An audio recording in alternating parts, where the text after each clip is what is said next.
Okay, let's dive in. Picture this. You're running a company, right?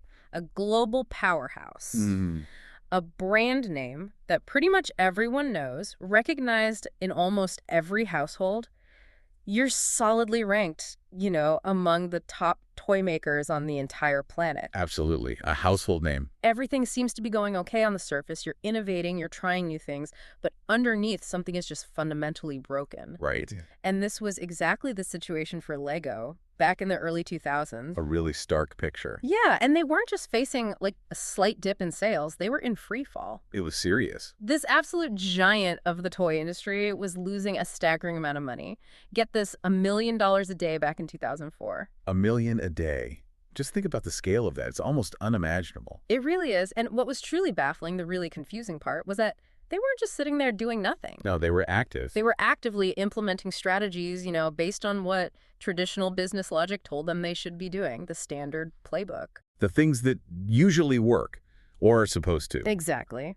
But none of it worked. The standard solutions just failed them completely, and the company was genuinely staring down an existential crisis. It's quite frightening when the rulebook stops working. Absolutely. So it really begs the question, what happens when your tried and true methods, the playbooks you've always relied on, just completely lose their effectiveness? Right. When the old ways of thinking about problems, finding solutions, leave you feeling utterly lost. That kind of confounding situation, that's the perfect jumping off point for the concept we're diving into today. And what's fascinating here, I think, is how a crisis like Legos isn't just some isolated corporate drama, right? Right. It's actually a really vivid illustration of a much more fundamental shift that's happening across the entire business landscape. Okay. And it introduces us to a really powerful idea. And the book Sensemaking, which you mentioned, also known in Chinese as Crucia. Now, this book is penned by two human scientists, Mats Peter and Johnny Holmstrom.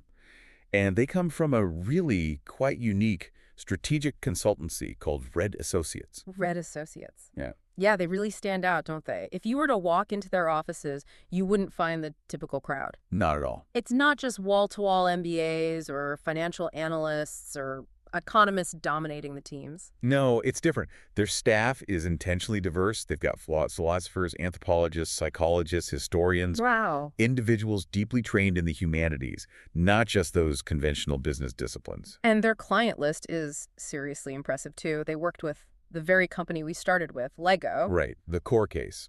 But also other huge players like Adidas, Intel, among others. And the sources even mention partners joining them who'd previously advised places like NASA and DARPA. Yeah, bringing that kind of high-level, cross-disciplinary thinking, that problem-solving approach, right into the commercial world. Exactly. And this unusual team composition, it's absolutely central to Reddy's core philosophy. Yeah. See, they operate on this belief that despite all the surface-level differences between industries, whether it's toys or footwear or technology, there are these profound underlying similarities. Similarities in what sense? Not in the numbers. Not primarily in the numbers, no. Yeah. These similarities aren't really found in balance sheets or market share percentages. They're found by observing and researching human feelings, experiences, and behaviors really, really deeply. Ah, okay. The human element. Exactly. Alongside a nuanced understanding of environmental factors, cultural factors.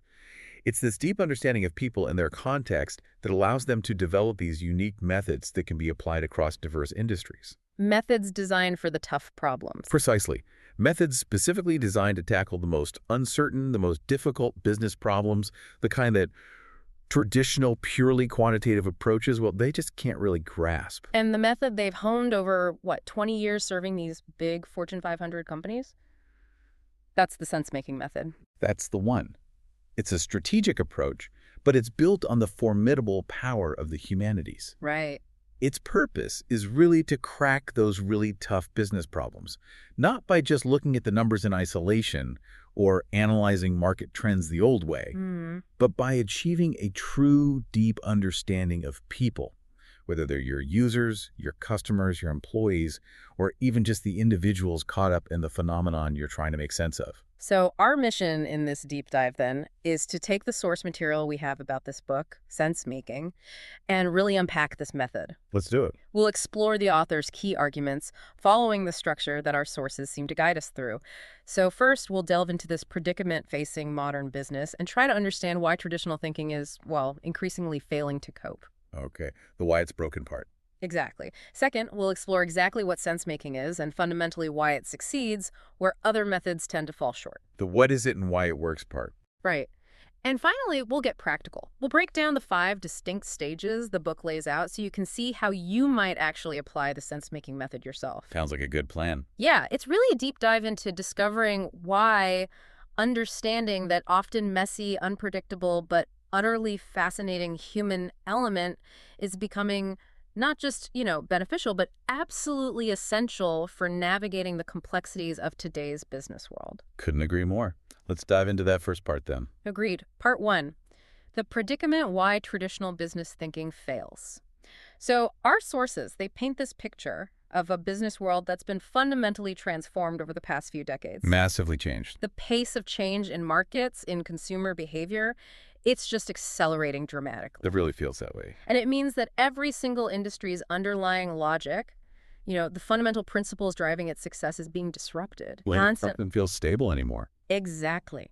And this makes the entire business landscape incredibly difficult to understand, let alone navigate, and certainly very hard to predict with any kind of certainty. And that Lego crisis we opened with, it's just a perfect and actually quite painful example of this whole phenomenon playing out in real time. Right. I mean, here was this company that seemed to have everything going for it, yet they were completely baffled by their steep decline. Utterly baffled. They watch their sales, their profits just plummet, leading to that staggering loss, $1 million a day in 2004. Still can't quite get over that number. I know. Even though they were actively implementing strategies that, on paper seemed completely logical, they were backed by typical market analysis. What the textbooks say. Let's dig a bit deeper into Lego's traditional approach, maybe unpack the specific assumptions they made when they were trying to figure out this crisis. Okay. Their initial reasoning, it went something like this. First, they assumed that, the information age meant kids simply had less time for traditional play. Right, too busy with screens and schedules. Exactly. Building complex Lego sets with all those fiddly little bricks, it just took too long. And kids in this new digital world, they just didn't have the patience for it anymore. That was assumption 1. Okay, makes intuitive sense on the surface. What was next? Their second big assumption was that digital games represented this overwhelming threat. The big competitor. Yeah. These games offered instant gratification, immediate rewards, constant stimulation things they believed their classic physical bricks just couldn't compete with. The slow build versus the quick win. Precisely. The digital realm was winning the battle for kids' attention and time. That was the fear. All right, assumption 2. Digital is eating our lunch. What was 3? And their third key assumption was about their target market. They got worried they were too narrowly focused. Too niche. Yeah, too focused on boys who specifically enjoyed building things. They felt this limited their potential market penetration, meant they were missing out on the broader, more popular toy market, including girls and boys who maybe preferred different types of play. So broaden the appeal, basically. Exactly. So based on these assumptions, which, let's be honest, seem pretty sound on the surface. They do, yeah. Lego's actions were swift and, from a traditional viewpoint, quite innovative. They really embarked on this mission to become cool and modern. Trying to catch up. They invested heavily in toys with advanced tech, trendy designs. They even went so far as to hire expensive car designers to bring a whole new aesthetic to their products. Wow, car designers, Yeah. okay. And they developed entirely new product lines, specifically targeting girls and boys who weren't traditionally drawn to the bricks, desperately trying to expand their appeal beyond that perceived niche. Diversification? Their product portfolio just ballooned. The company was apparently releasing hundreds of new concepts every single quarter. Hundreds. That's a lot. It's wild. And these new, cool innovations, they were even praised within the toy industry at the time. People thought they were doing the right thing. Getting pats on the back for it. But here's the kicker. The part that truly confounded them, the absolute core of their predicament. Okay. Despite all this strategic effort, all these lauded innovations, their market share, their sales, their profits continued to fall. Oh, wow. So it didn't work at all. Not at all. The bleeding just wouldn't stop. They must have felt like they were doing everything the business textbooks recommended. You know, identifying market shifts, innovating, expanding their audience. Checking all the boxes. Yet they were failing spectacularly. This wasn't just a problem, it was a profound mystery to them. And that painful experience, that mystery, is what led the authors of Sensemaking to develop this framework for understanding different levels of business problems. Ah, okay. Tell me about that. They propose 3 distinct levels. Level 1 problems are the most straightforward. Simple ones. Yeah, the cause of the problem is clear, and the solution is also pretty clear. An example they give is, say, discovering your company's management costs are way higher than the industry average. Okay, easy to spot. The cause is identifiable high management spending, and the solution, finding ways to reduce those costs, is known. Implementing it might be tough, sure, but you know what needs to be done. Got it. Level 1, clear cause, clear solution. What's level 2? Level 2 problems introduce a bit more complexity. Here, there might be multiple possible causes, but, and this is key for each potential cause, there's a known solution or a set of strategies already available. Okay, a few possibilities, but known fixes. Exactly. For instance, maybe your sales team has grown in size, but overall sales performance has stayed flat. Okay. The cause could be that the new hires aren't properly trained yet, or it could be that the whole market is experiencing a downturn. You might need to investigate to find the specific cause, but you already have established playbooks for dealing with either inadequate training or navigating a market dip. Right, you know how to handle either scenario once you figure out which one it is. Precisely. And the book argues that traditional business thinking, the kind focused on optimizing efficiency, boosting productivity, analyzing market data, understanding standard business models, that kind of thinking is perfectly well equipped to handle these level 1 and level 2 problems. It works for the straightforward stuff. Yeah, you can apply standard analytical tools, frameworks, best practices, and you can usually diagnose and solve them pretty effectively. Okay, so where does it break down? Well, then, the sources emphasize there's level 3. Ah, the tricky one. These are problems characterized by really high uncertainty about the cause and often a complete lack of any known solution. They are fundamentally fuzzy, ambiguous. Can you give some examples? Sure. Think about the disruptive impact of autonomous driving on the entire transportation ecosystem. Oh, yeah. Huge. It's not just affecting car manufacturers, right? It's logistics, public transit, insurance, even how we design cities. The ripples are massive and unpredictable. Or consider how the rise of readily available knowledge services online is forcing traditional industries like publishing, media, education, forcing them to question their very purpose and redefine their value from the ground up. Right. When information is free, what are you selling? Exactly. These are problems where there's no neat cause and effect diagram, no checklist of predefined solutions to pick from, and, critically, Leo's crisis. That was a textbook level 3 problem. And this is precisely where that traditional approach, the one built on the logic that works fine for level 1 and 2, it just fundamentally breaks down. It hits a wall. Yeah. And the book's core argument, as I understand it, is that for these level 3 problems, simply understanding business, understanding the mechanics of industries, economics, competition, it just isn't enough anymore. Not sufficient. You need something deeper, something more fundamental. You need to, as they put it, understand people. That's the key shift. This is the realm where sense-making doesn't just become useful, it becomes absolutely essential. And the authors really contend that the fundamental reason traditional business thinking falters so badly when faced with these level 3 problems is because it's built upon deeply flawed assumptions about how we, as humans, actually behave. Okay, flawed assumptions. Like what?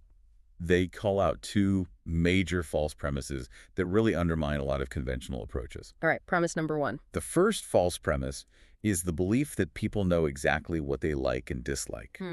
And that if you want to understand customer needs or preferences, all you have to do is ask them directly. The basis of most market research, right? Focus groups, surveys. Exactly. It's foundational to so much of it. But the sources push back on this idea really forcefully. They bring out that classic and still incredibly relevant quote from Henry Ford. Let me guess. If I had asked people what they wanted, they would have said faster horses. Exactly. It's such a great quote because it perfectly encapsulates the limitation of just asking, doesn't it? It really does. Think about revolutionary products and services. The car that replaced the horse, the internet, the smartphone in our pockets, wireless charging. Things we couldn't have imagined asking for. Precisely. These weren't born from customer surveys asking for, incremental improvements on existing tech. People couldn't conceive of these entirely new solutions because they were limited by their current reality, their current experiences. We often don't know what we truly need or what we might want in the future. Customers often don't possess that level of self-awareness or maybe the imaginative capacity to articulate their deeper, unfulfilled needs or predict what their preferences will be in a future they can't even envision yet. Okay, so that's premise one. People don't always know what they want. What's the second flawed premise? The second major false premise the book identifies is the assumption that people make decisions in a completely conscious, rational state. Ah, the rational actor model. Exactly. Traditional business models often depict humans as these objective, calm, analytical decision makers who meticulously weigh the pros and cons before making any choice. Like Spock buying groceries. Chuckles. Sort of. And this idea underpins so many economic and behavioral science models used in strategy and marketing. But that's not how we really work, is it? Not usually, no. The reality is fields like behavioral economics and psychology show us more and more, and its sense-making deeply recognizes, is that the vast majority of the choices we make, from the tiny, trivial ones to the really significant ones, are made quickly, often unconsciously. Driven by emotion, intuition. Habit, social context. We are not always objective. We are often emotional, sometimes irrational, easily distracted, and we rarely operate in some kind of vacuum of pure focus. Yeah, I mean, think about your own behavior just over the past week. How many buying decisions, big or small, actually involve sitting down and consciously listing pros and cons? For most of us, probably very few, maybe none. Right. And the sources even note that it's not just individuals. Large corporations, staffed by supposedly rational actors, make huge strategic decisions, like massive acquisitions. Big bets. That, in retrospect, sometimes seem driven by factors other than pure logic, herd mentality, ego, whatever. And only later do they look back and kind of question the underlying rationale. Which is a sign, perhaps, of decisions made more unconsciously than anyone admitted at the time. Exactly. So these two flawed premises that people know what they want and that they make decisions consciously and rationally, they form this really shaky ground upon which so many traditional business tools are built. Undermines the foundation. Yeah. Methods like standard market research, focus groups, conventional product development processes, even long-term strategic planning that relies heavily on predictable market behavior.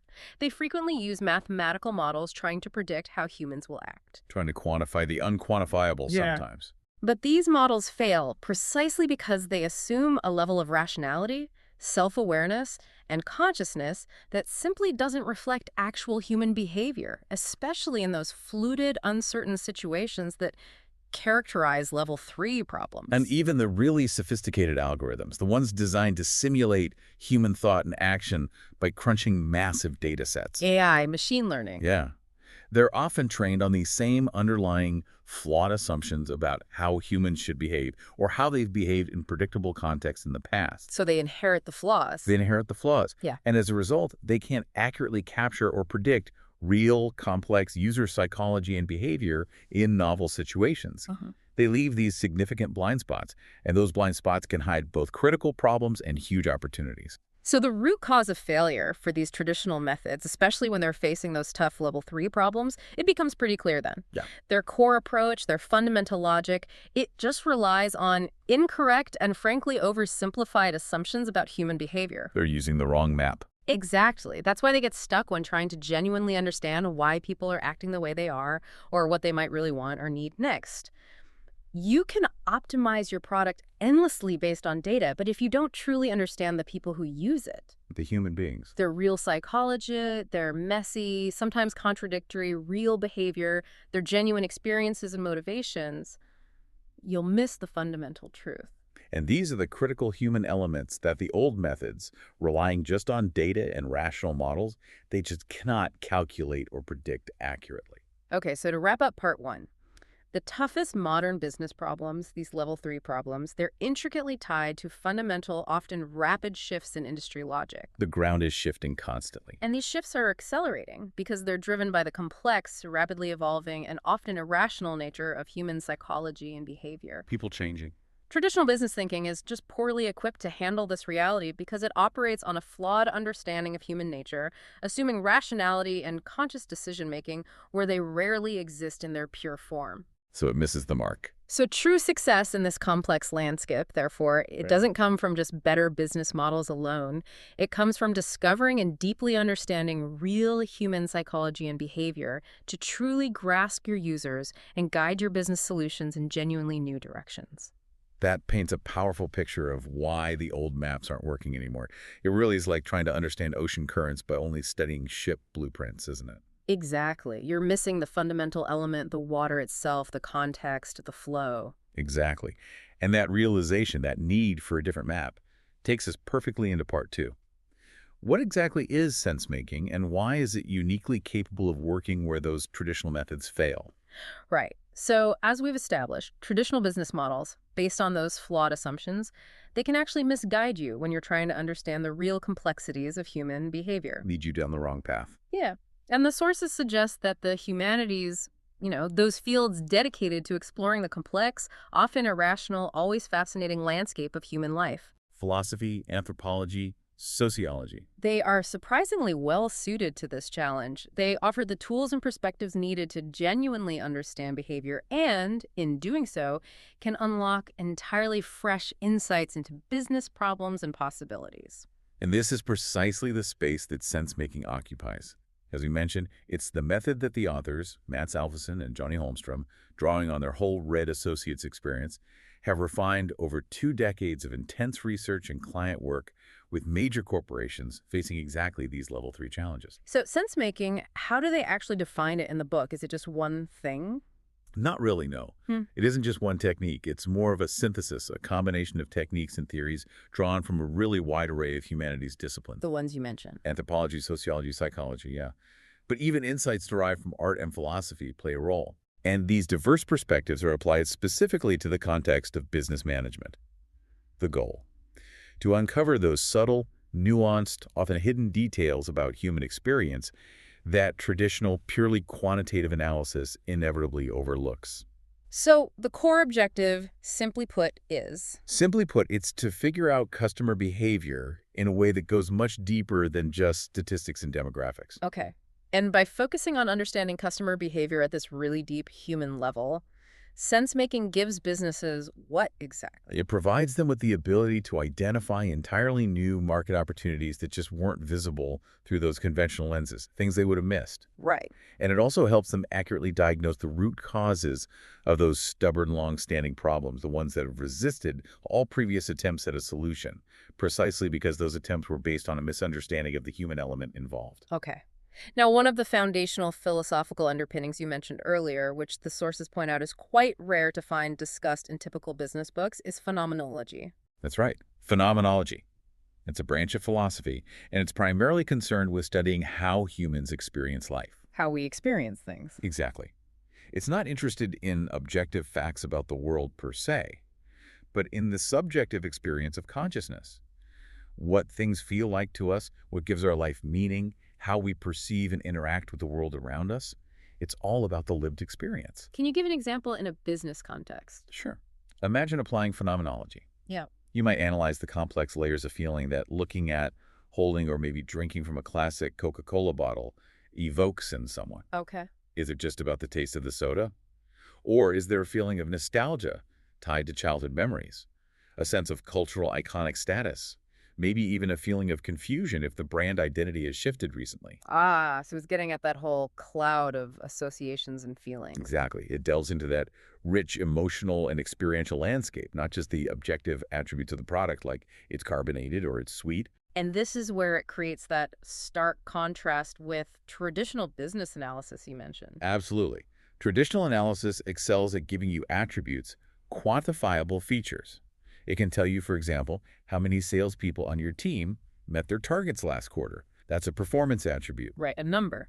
But phenomenology, applied through sense-making, helps you analyze what kind of person with what specific characteristics genuinely makes a good salesperson. The qualities. Yeah, delving into their empathy, their ability to connect, their resilience. It gets at the deeper qualities that drive performance, not just the measurable outcomes. Okay, another example. Or take coffee consumption. Statistics can tell you the average daily coffee consumption in China. That's a factual, measurable attribute. How many cups? Right. But applying phenomenology helps you understand what experience people are truly seeking when they engage in the ritual of enjoying a high-quality cup of coffee. What's really going on? Is it just the caffeine boost? Or is it the complex taste profile? The sense of ritual itself, the feeling of sophistication it might convey, the social connection of meeting friends at a cafe, or maybe a moment of quiet solitude. So many possibilities beyond just drinking coffee. It's about uncovering all those layers of meaning Yep. and the subjective experience attached to that behavior. Those are the characteristics. This distinction, then, between characteristics and attributes sounds absolutely central to the sense-making method. It's crucial. Attributes are the objective, quantifiable features, like noting that one villa has 8 rooms versus another having 6. That's a difference in attributes you can easily measure and count. Simple comparison. Characteristics, on the other hand, are all about the human relationship with those things, the experience, the significance, the meaning they hold. Okay. So it involves observing and understanding that maybe in that 6-room villa, the owner considers the small study overlooking the garden their favorite space. Not just that the space exists, but the feeling about it. Exactly. And then exploring why it's their favorite. What activities do they engage in there? What feelings does that room evoke for them? That's understanding the characteristics of the space in relation to the person's lived experience within it. It's much richer. Much richer. And you see, natural science and the traditional business tools derived from it, they're brilliant at describing attributes. They provide data, build models, develop formulas to quantify objective reality. What they're good at.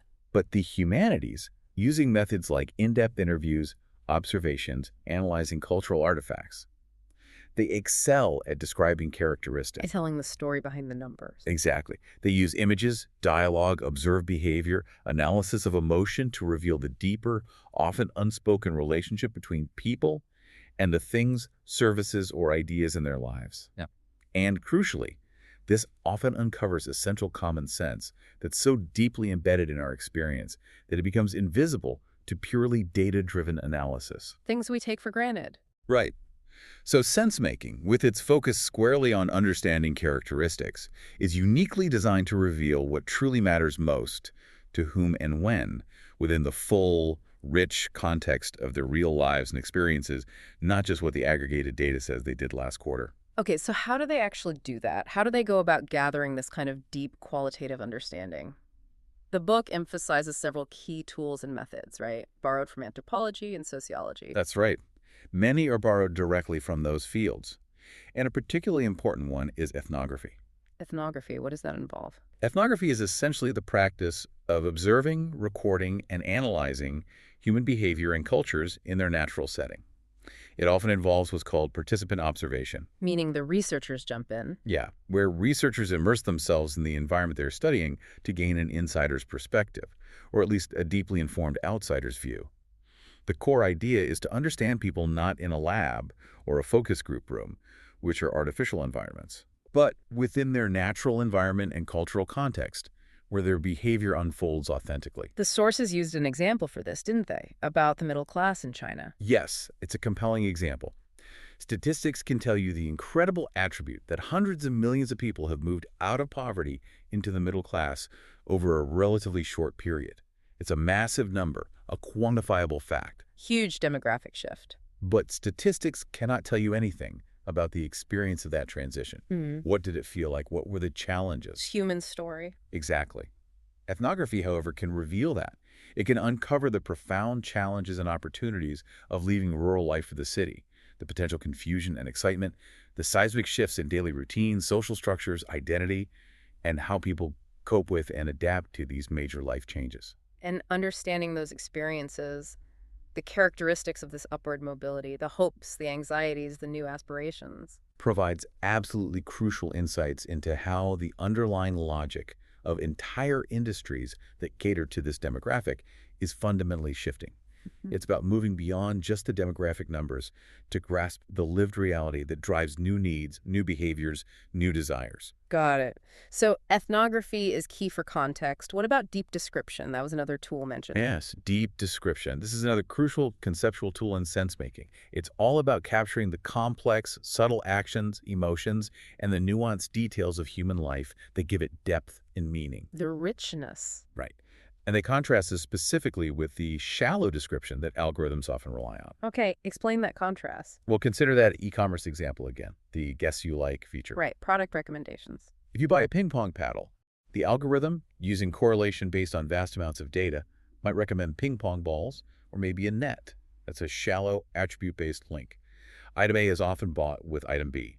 Simple correlation. Makes sense from the data. But that algorithm completely misses the deep description of why you actually bought the paddle in the first place. Ah, the motivation. Maybe you bought it not to play ping pong at all, but because you saw a trendy interior design photo where a vintage ping pong paddle was used as quirky wall art. Okay. Or perhaps, much more mundanely, you needed a thin, flat piece of wood to prop up a wobbly table leg, and a cheap paddle fit the bill. Right. Things the algorithm would never guess. Exactly. These real, sometimes irrational, often completely hidden motivations and that's the deep description.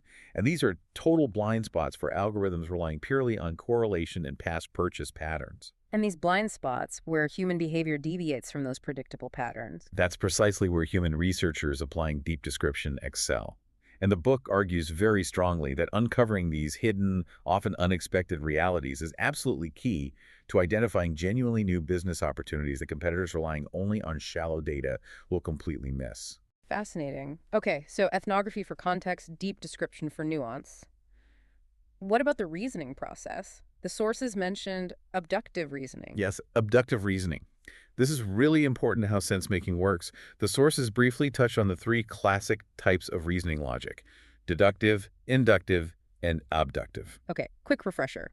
Deductive is? Deductive reasoning is the logic of certainty. You move from a general principle or axiom to a specific, guaranteed conclusion. Like in geometry.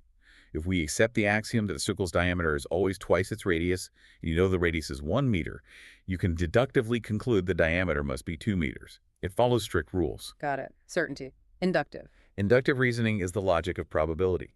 You move from specific observations to infer a general pattern or rule. If you observe that every time you cut your finger, the blood is red, and you observe this happens with other people too, you might inductively conclude that probably all human blood is red. It's about finding patterns in observed data and generalizing. Makes sense. Probability. So, abductive.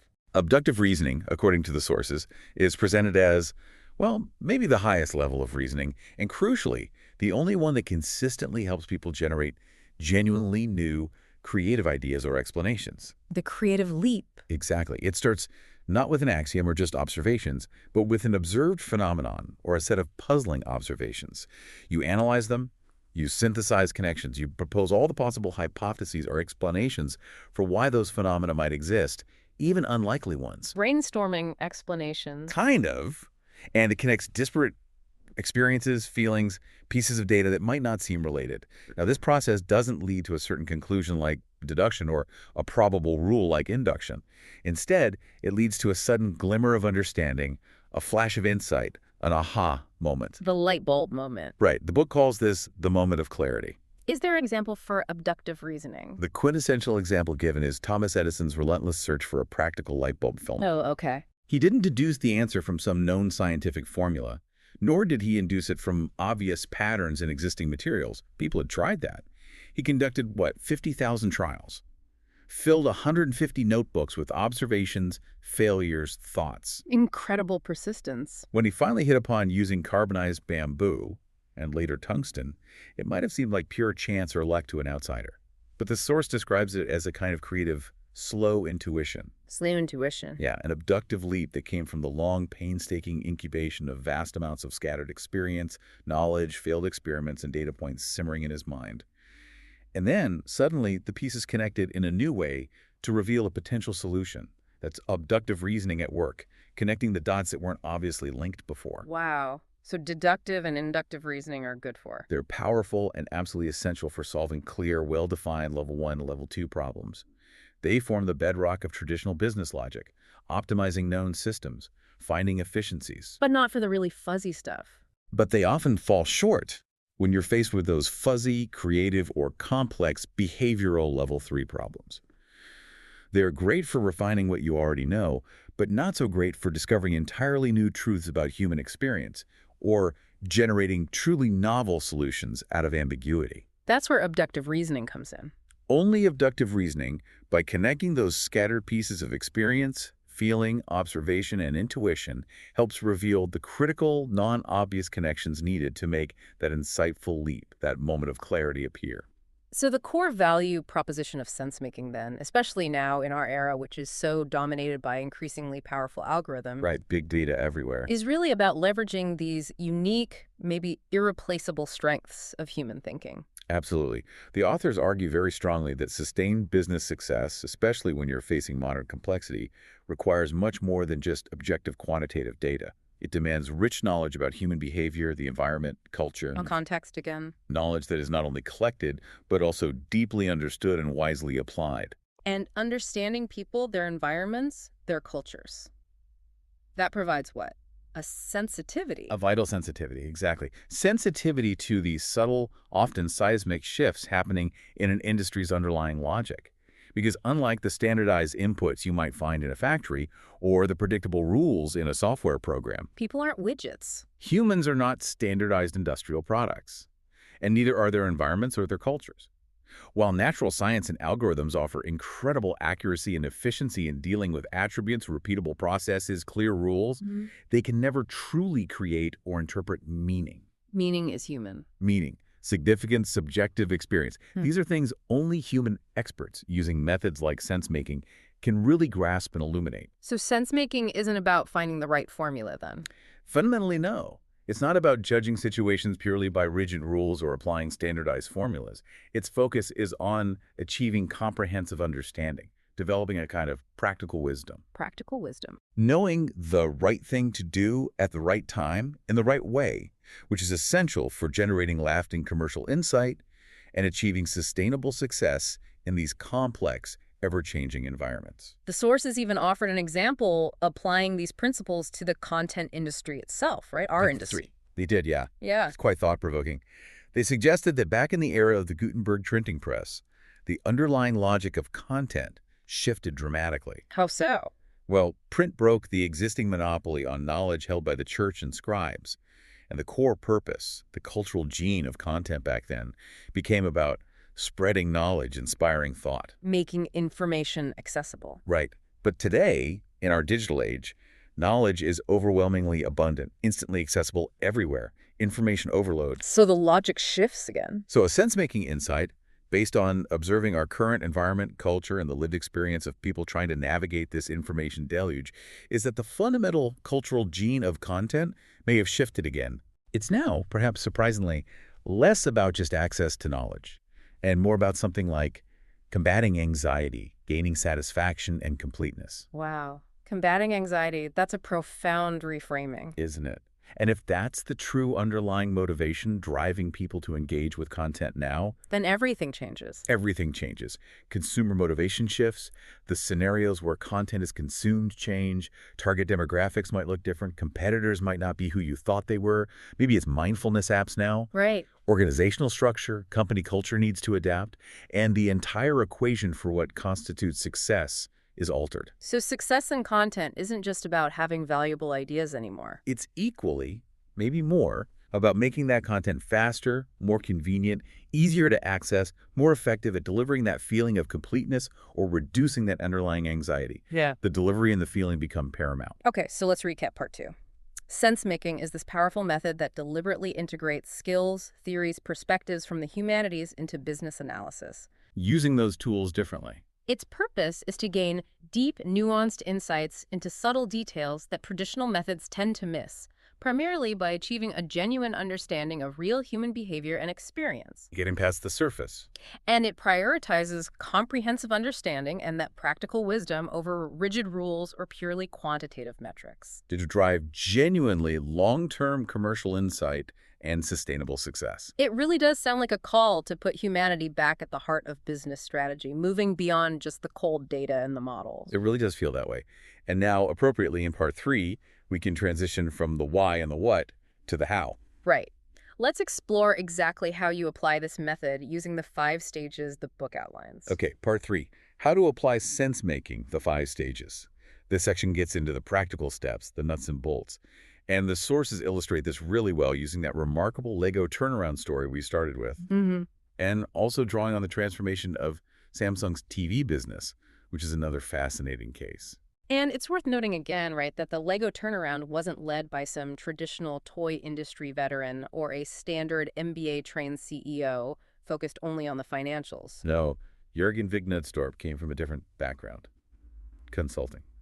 And he quickly recognized that while, yes, operational efficiency and cost reduction were important, addressing those level 1 and 2 problems, Cleaning house. they weren't solving the core, debilitating level 3 crisis. He sensed the problem was much deeper, tied to a fundamental misunderstanding of people, of culture, of the changing environment of play itself. So he made a conscious choice. He consciously decided to employ a sense-making approach to truly understand Lego customer behavior from the ground up. Okay. And the absolutely critical first step in applying sense-making, according to the sources, is stage 1. Restate the business problem as a phenomenon. Restate the problem. This is crucial. This is where you deliberately shift from asking a narrow business-centric question, one focused on your product or market metrics. Like, how do we sell more widgets? Exactly. You shift from that to a much broader question framed around a fundamental human experience or a significant cultural phenomenon.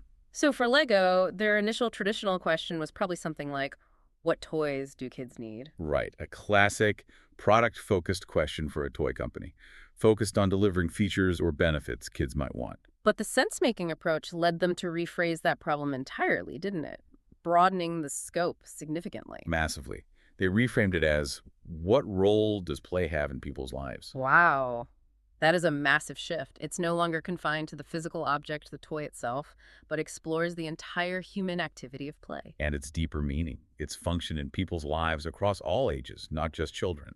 Our sources emphasize that this single act, just rephrasing that core strategic question, fundamentally altered the underlying logic that would guide Lego's entire future strategy. It set a completely different direction. It really did. And the Samsung TV example from around 2005 provides another great illustration. Their traditional business question was very straightforward, very sales-oriented. How can we sell more TVs? Simple goal. Makes sense for a business. But using sense-making, they reframed this narrow, sales-focused question into something much broader, much more experiential. What phenomena does the TV represent in the home? Again, that shifts the focus away from just the transactional goal-selling units to the TV's actual role, its meaning, the experience it creates within the living environment, within family life. So reframing the problem in terms of a phenomenon is presented as this vital initial step. It unlocks new avenues of inquiry that are just essential for tackling those complex, ambiguous level 3 issues. Okay, so you've reframed the problem. What's next? Stage 2. Once the problem's reframed around a phenomenon, you move to stage 2. Collect relevant data. But, and this is important, this isn't about gathering standard market reports or sales figures. Not primarily. Some kind of data collection. It's about going deep. Immersing yourself in the actual lives and context of the people involved in the phenomenon you're studying. This is where that rigorous ethnographic research really comes into play. And Lego really committed to this, didn't they? They fully committed. They established dedicated anthropology research teams. These weren't just marketers, they were trained anthropologists. Right. And these researchers embedded themselves, spending months observing kids globally in diverse environments, bustling cities, quiet suburbs. They followed kids into their homes, their schools, their play spaces, trying to understand the players in their natural habitats. Seeing play happen naturally. Exactly. They specifically study the different contexts where play happens not just in bedrooms, but in toy stores, public parks, structured after-school activities, informal hangouts with friends. And they looked at shopping, too. They deeply researched shopping scenarios, observing how kids interacted with toys and parents in stores, how their behavior or requests might differ when shopping with friends versus alone. It involved really deep immersion in the family dynamics and the social culture surrounding play. And they collected both types of data, quantitative and? Crucially, yes. They were collecting not just quantitative data like, okay, how many minutes did a child play with this specific toy, but also, and perhaps more importantly, the crucial non-quantitative data. The qualitative stuff. The subtle facial expressions, the hidden motions, flickers of frustration, moments of intense focus, pure joy, sudden boredom, the whispered conversations between kids, the small behavioral details that are usually totally invisible to standard metrics, but reveal so much about the underlying feelings and motivations. I read one researcher spent hours just watching kids interact with Lego sets in stores without even buying anything. Exactly, just observing the raw engagement, or sometimes the lack thereof. Trying to understand the attraction, the interaction, purely through observation. Okay, so you've gathered all this rich, often messy data, everything observed, heard, felt, seen, both the numbers and the stories. What's stage 3? All that data is then taken to stage 3. Find universal patterns. This is the stage of intensive analysis. You sift through that vast amount of collected information, the field notes, the videos, the interview transcripts, everything looking for recurring themes, connections, patterns, and you relate them back to the broader human experience you reframe the problem around in stage 1. What kind of patterns did the Lego researchers uncover? They uncovered several really profound patterns. They noticed, for example, the prevalent use of that acronym POS in kids' online chats. Right, parents over shoulders. Which wasn't just, teenage slang. It revealed this widespread feeling among children of being constantly monitored, overscheduled, lacking true freedom and spontaneous playtime. Which kind of countered Lego's initial assumption that kids just didn't want to spend time on focused activities. Exactly. It suggested maybe they lacked the opportunity for deep, unsupervised engagement. They also universally observed kids' intrinsic enthusiasm for ranking and leveling systems, regardless of where they lived or their cultural background. Ranking. Interesting. Yeah, an almost primal need for structure, progress, recognition within play. One child they observed had created this incredibly complex, totally self-managed ranking system for imaginary soccer players, using just bits of paper demonstrating this deep-seated drive. Wow. Any other major patterns? Another really significant pattern was how kids would dedicate substantial time and effort, real effort, to master skills within games or activities. But it wasn't purely for the intrinsic joy of the skill itself. Quite a. Often, that mastery directly translated into social status and respect among their peers. Skill acquisition was a clear pathway to popularity and belonging within their social group. Ah, the social angle of mastery. Right. So Lego's team distilled these findings, and others, into 4 core universal categories related to play.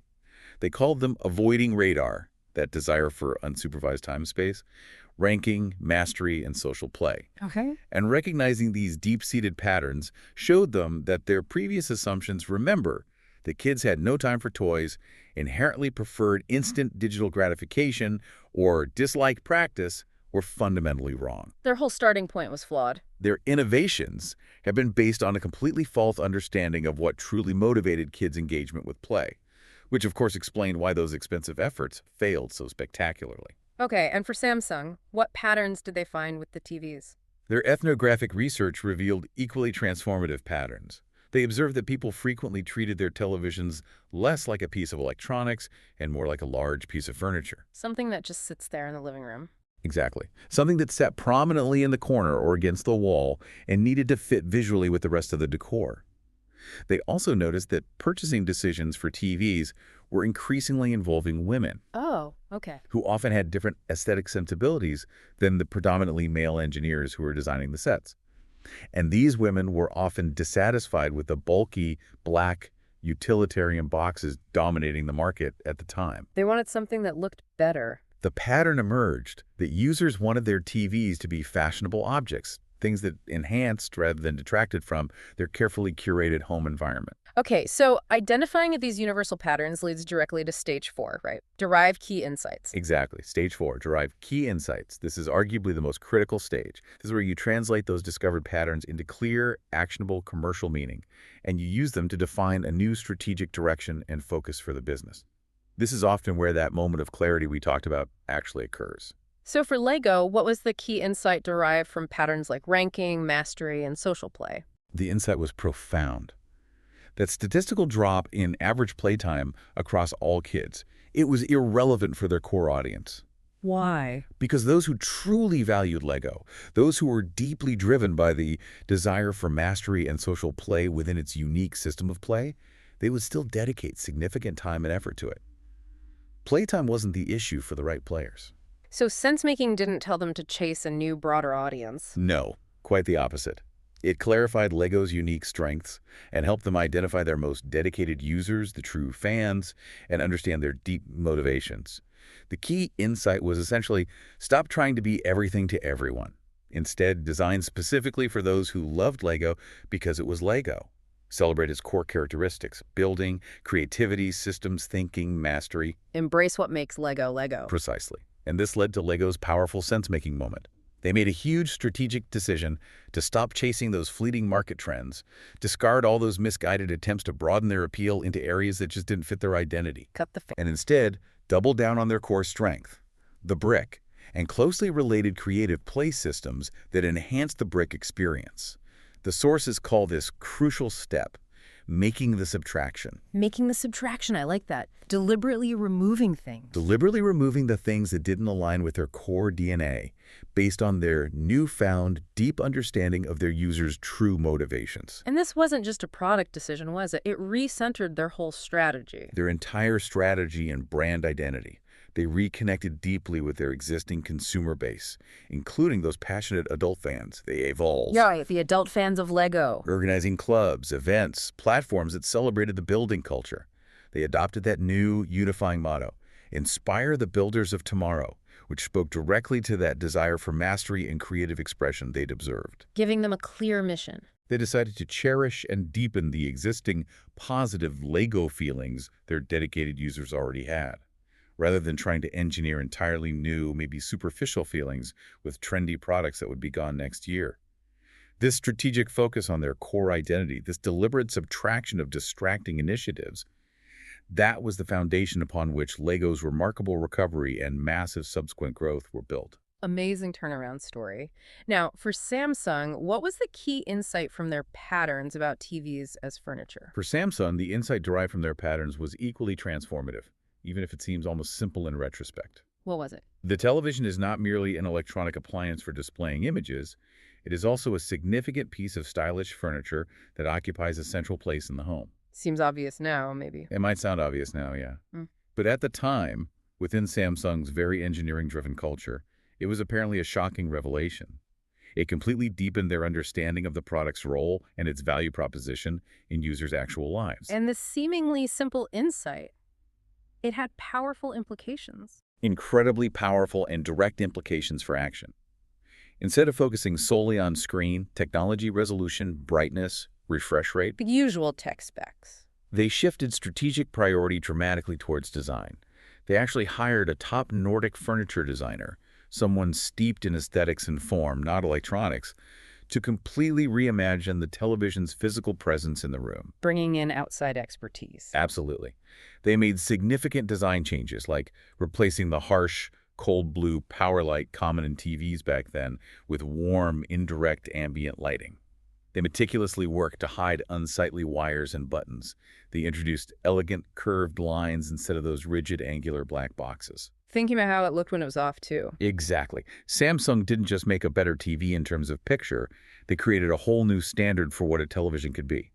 Something that seamlessly combined cutting-edge electronic function with sophisticated furniture form. And the result? Immense commercial success for Samsung's TV division. It propelled them to market leadership in many segments. And the source really highlights that once you get this fundamental human-centered insight right, the rest of the operational chain design, engineering, marketing, sales, how you display it in retail, it tends to fall naturally into place. Because suddenly, everyone is aligned around a profound, shared understanding of the customer experience you're trying to create. Getting the core insight right unlocks everything else. It really seems to. Okay, that brings us to the final stage. Stage 5. Build business impact influence. This sounds like it goes beyond just sales figures. It does. This stage moves beyond simply achieving immediate commercial success. It's about embedding the core insight into the company's identity, establishing its stance in the world, defining its purpose, and crucially, making ethical choices based on that deeper understanding. Ethical choices. Even when those choices might be difficult or seem to go against short-term profit opportunities. It really embodies the spirit of sense-making by linking that deep understanding to meaningful, value-driven action. How did LEGO exemplify this? The LEGO example here is particularly illustrative. Remember, deep description. Their researchers, through deep description, identified a potential market segment and a possible unmet need, catering to teenage rebellion and the desire for more edgy content. Okay. They felt they could potentially introduce more violent themes, things like weapons, zombies, similar motifs, into Lego toys.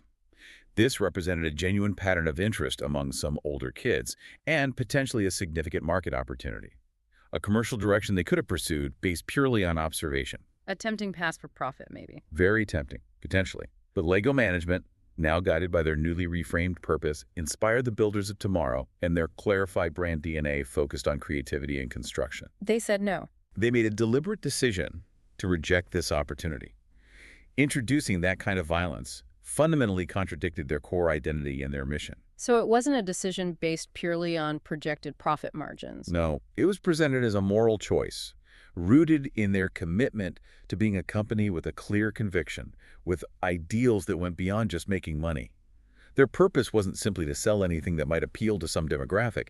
It was specifically to inspire creativity and building. That takes courage, especially when facing financial pressure. It absolutely does. Yeah. And sense-making, at this final stage, leads to what the source calls perspective-oriented innovation. Perspective-oriented innovation. It helps a company identify phenomena that hold a special meaning and importance unique to that company's identity and purpose.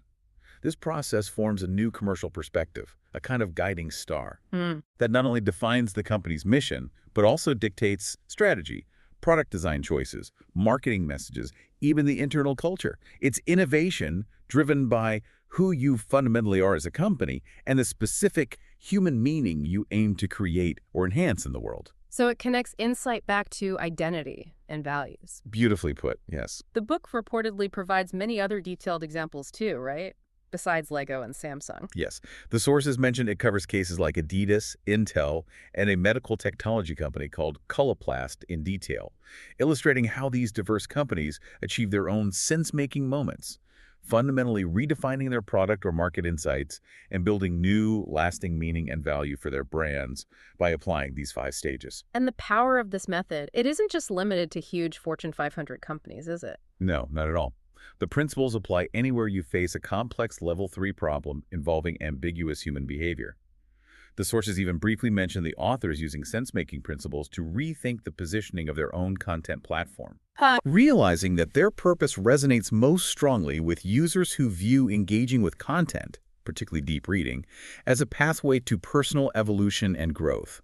It helped them align with their own brand DNA and create a clearer focus for their efforts, much like Lego found clarity by doubling down on being Lego. So the practical application boils down to start by bravely reframing your complex problem away from just business metrics towards a broader human or cultural phenomena. Step 1. Critical. Then go deep into real people's lives.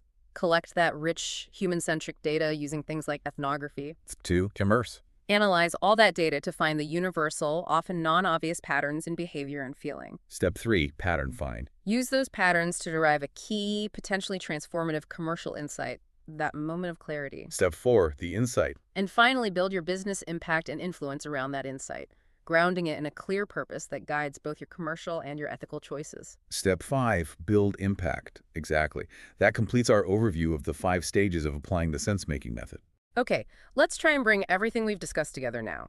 We started by exploring why traditional business thinking, for all its strengths in certain areas, is increasingly inadequate for navigating the most complex modern business problems, particularly those Level 3 challenges. Right, largely because it operates on fundamentally flawed assumptions about human behavior, assuming rationality and conscious decision-making that often just don't match reality. Then we delved into what sense-making actually is, a powerful method that deliberately integrates insights, theories, techniques from the humanities, things like phenomenology and ethnography, to achieve a deep understanding of real human experience and behavior, focusing on understanding characteristics, the meaning, the experience, over just measuring attributes. And finally, we walked through the practical framework of how to actually apply this unique approach using those 5 stages, illustrated so well by the turnarounds at Lego and Samsung, restating the problem as a phenomenon, Collecting rich, human-centric data, identifying universal patterns in that data,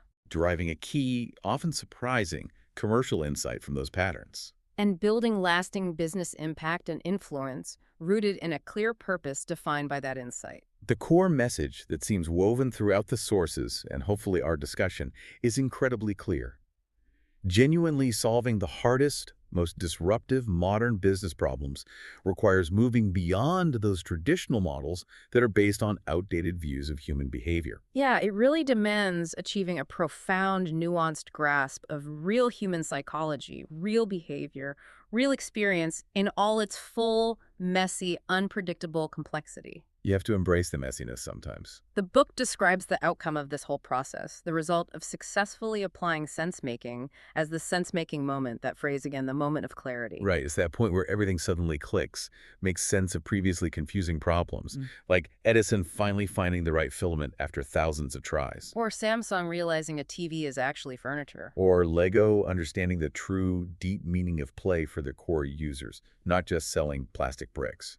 And according to the source material, this moment of clarity, this flash of deep understanding that can fundamentally change the entire trajectory of a business, it only arrives when you cultivate something specific, right? It seems so. It arrives when you cultivate a genuine interest in people and a deep curiosity about the meaning of life and human experience itself. It's a powerful thought, isn't it? And perhaps even slightly counterintuitive in our world that's so obsessed with data, metrics, efficiency above all else. It really is. This deep dive really shows us that sustainable commercial success and just navigating complexity in general isn't only about optimizing numbers or applying rigid logic. It's fundamentally about achieving a deep human-centered understanding of the world around us. It puts the human back in the center. Exactly. And it raises a really important final question for you, the listener, to consider.